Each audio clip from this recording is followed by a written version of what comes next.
Hello and welcome to the Premier League Weekend in Review number 4. I don't think I did one last week actually, so this would technically be number 3, maybe even number 2, but still, let's talk about, first off, the biggest shock of the weekend in my opinion. Biggest shock of the weekend. Not going to do this in the proper match order, I'm just going to go by levels of importance in terms of the results that actually came in. And it was a shocking result. I'm going to go to it right now on my iPad here. Biggest shock of the weekend. Manchester United picked up a victory against Burnley. Really, honestly, didn't think that would happen. Really didn't, honestly. Hands down. They kind of, Rashford did everything he could to make sure that wouldn't happen and maybe even throw it away in the last 15 minutes. But Burnley, you're not the Burnley of last year. It's a shame, really. Is the Europa League anything to do with it, or did they not strengthen in the correct areas? All jokes aside, Manchester United won this game and they deserved to win it, really. They did. Romelu Lukaku got 2 goals. And you know what? They played okay. They did. They played okay. They did enough in this game. But they're not really going to get challenged a great deal by a Burnley side that look completely different to last year. They look completely different. They look completely out of ideas. They don't seem to have a game plan, in my opinion, anymore. They just don't seem to have that same thing that made them good last year. So I don't really know what's going on with Burnley. I just think maybe have people figured out how to play them? I don't know. Not entirely sure, to be honest. I haven't actually watched a great deal of Burnley's games, apart from maybe highlights and stuff. But other than that, yeah, I don't know. Not a good time for Burnley at the moment. Kind of in a similar situation to sort of like West Ham. We'll get to them later on. The actual biggest shock of the weekend is Tottenham being beaten 2-1 by Watford. And honestly, I said to somebody, and I can't remember who I said it to, it was someone at work or someone I know, and I thought, Watford could do this. Watford could actually get a result here. And they said, no, Tottenham too strong, what they did to Man United last week, blah, blah, blah. I just felt that Watford are in a bit of a different place. I do. And they seem to be, it looks a little bit like Watford that start the season well. They start the season quite well, and then in the second half of the season, they tend to tail off, or trail off, I should say. They could still do that this season. They could totally still tail off and maybe the second half of the season it gets a bit much for them. But at the moment, they are one of 3 teams that have 4 wins from 4, and they're doing very well.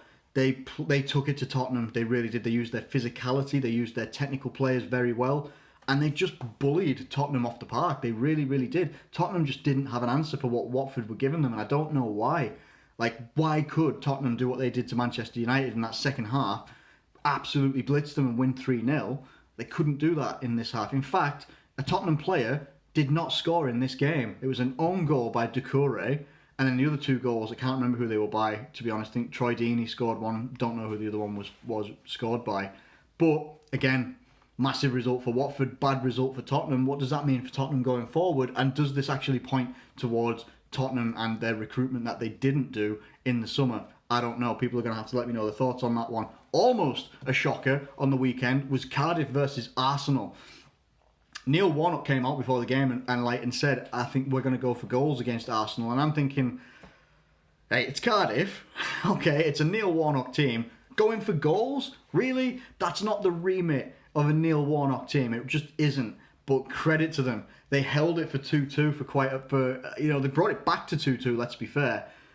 And they just couldn't hold on. Lacazette scored a very good goal to bring it to 3-2. But I've said it before, Arsenal are going to have to go for the idea of we're going to have to outscore our opposition because defensively they're not good enough. And I think it's time for Petr Cech to be taken out of goal and put in the goalkeeper that the manager actually brought in, Bernd Leno. Has a good reputation in Germany, didn't have a great season last year with Leverkusen, but still has a good reputation, and he's still a young goalkeeper. Not saying that Petr Cech can't be doing it, but Arsenal fans have been saying for a long time that Petr Cech's done. Surely they can't be happy with the fact that Petr Cech is still starting games over their brand new signing, who is yet to feature, I believe. Come on, you got to give the guy a go. Maybe he could have a similar effect to what we've had, like Liverpool have had with Alisson. If you've got a good goalkeeper, your defence will be a bit more confident. And if your defence is confident, your goalkeeper's confident, you get a bit more defensively solid, regardless of the quality you've got. We had it with Karius last year. Karius isn't the best goalkeeper in the world, but when Virgil van Dijk and Lovren and Karius were on form, they were all confident with each other. And we kept a lot of clean sheets despite, what happened in the Champions League final. Regardless of that, Arsenal won.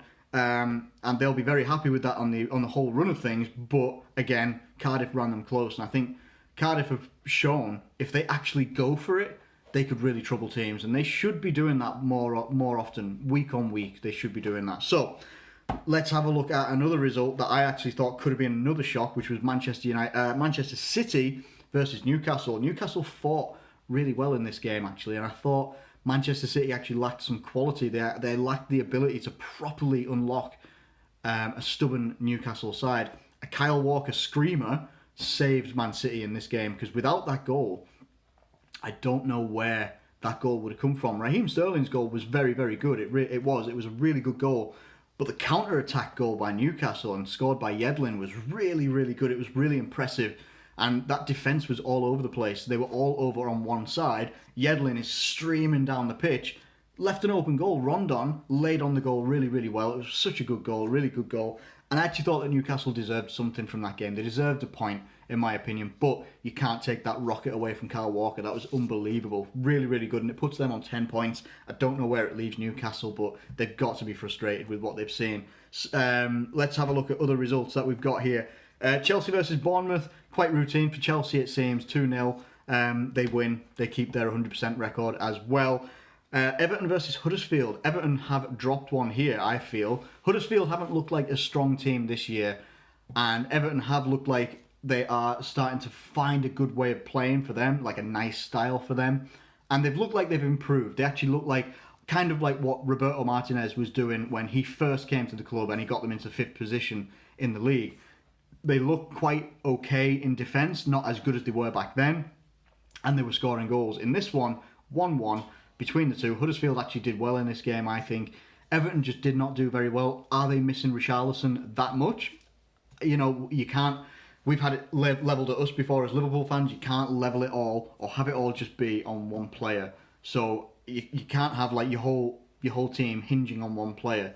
Obviously, if that player is very, very good, and Richarlison has been since he's come to Everton, then yeah, fair play. But you can't just have your levels all drop when that player comes out, especially against a team like Huddersfield. No disrespect to Huddersfield, but they have not looked very good this season. It has to be said, at all. They've not looked good in any way, in my opinion. That's just my opinion from what I've seen in highlights and when I've watched any games. But good point for Huddersfield. Stuff to work on, I would say, for Everton. But again, it's a brand new season for a brand new manager, so they've got to be given time, as do the players. What have we got left here? I want to finish on one there, so I'm not going to do that one yet. Crystal Palace versus Southampton actually surprised me. Danny Ings scoring, getting on the score sheet there. Crystal Palace lose 2-0 at home, and I just felt that I didn't think that Southampton were going to pick up many points. I thought that Southampton were actually going to struggle this year, but maybe if they can keep Danny Ings fit and keep him scoring goals alongside the likes of Charlie Austin, Shane Long, and whoever else is there, that's good. I think Danny Ings has scored in back-to-back games now, so that is only going to be good for Danny Ings, good for Southampton. Bad thing for Crystal Palace, but they have started the season better than they did last year. Obviously, I think they lost 7 on the bounce last year, so anything would be an improvement on this year. So yeah, I don't think they've got a great deal to worry about just yet. It's 4 games in, so again, you can't really judge too much. Brighton versus Fulham. I think Fulham actually, if I remember rightly, Fulham came out of this one. I think they got in front. I don't know if it went 2-0 or just 1-0. But in the end, I think Brighton brought it back to 2-2. Good result. I'd say it's a good result for both teams, to be honest. Fulham being the brand new team in this league, and Brighton, picking up points here and there. But I think it's one of those. I think it was an entertaining 2-2 from what I've seen of it. From what I've seen of it on like Match of the Day and stuff like that. From what I've seen, it looked like it was an entertaining 2-2. Probably a fair result on the run of play by the sounds of things. But again, I didn't get to watch the whole match, so I'm not entirely sure on that one, to be honest with you. And I think I've only got one game left to look at. If you're looking for the Liverpool one, I'll leave a link in the description for that, and maybe even an i-button notification here, just because I've already done my match reaction to it, and so you can have a look at that one as well. But the final game that I'm going to look at is West Ham versus Wolves. West Ham are in dire straits. West Ham spent 100 million this summer. They brought in a lot of players. A lot of people saying in summer, West Ham fans were saying that they've had the best transfer window out of any Premier League team. I disputed that because I felt ours was good. I'm not saying that ours was the best by any stretch of the imagination, but I felt that ours was better than West Ham's, and I felt a few other teams were better than West Ham's, that they recruited better. West Ham have recruited well. They have. They've recruited good players. I just think the system they play in is not suited for that team. It's not. And whether the combination of players still needs to be figured out, but they've had pre-season. This is what pre-season is for. Maybe they could have played some more challenging teams in pre-season, and that would have helped. But I'm not entirely sure what they've done in pre-season to set them up for the season like they have now. Because getting beat by Liverpool 4-0, look, my team Liverpool, we can do that to anybody. We can on our day. We can take, we can do it against some of the best in Europe as well. So you're kind of going to take it on the chin. But then when you come up against Bournemouth, I think they lost that game as well. Well, yeah, they did. It's 4 defeats in a row. They've lost against Bournemouth. They'll have been looking to win that game. Arsenal, I felt that they played better in that game, but they still couldn't win. And then in this game, Wolves played a very good game in this one, in that when it got to like the final 10 minutes or something like that, they brought Adama Traore on, who is one of the fastest players I've seen outside of maybe even matching like Sadio Mane, Mohamed Salah, for me anyway, Leroy Sané. He's one of the fastest, you bring someone like that on at 80 minutes against a team that don't have a lot of pace to begin with, never mind when they're tired. West Ham just couldn't deal with it, and he got his first goal in the Premier League. It was a very good goal as well. West Ham are in dire straits, and I actually don't know when they'll next pick up a win. I don't know when they'd pick up a draw. I don't. Wolves played this one very well. They picked up a very good 3 points here.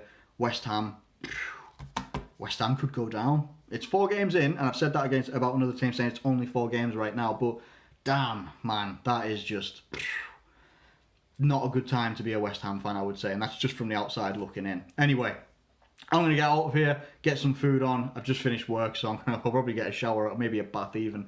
I don't know. I'll decide. Might have a bath, then a shower. Don't know. Let's indulge. Anyway, I hope you've enjoyed this review, and I hope, get your thoughts in the comments below, whatever you think about any of the teams, anything like that. If you're a fan of any of these teams, get your thoughts in.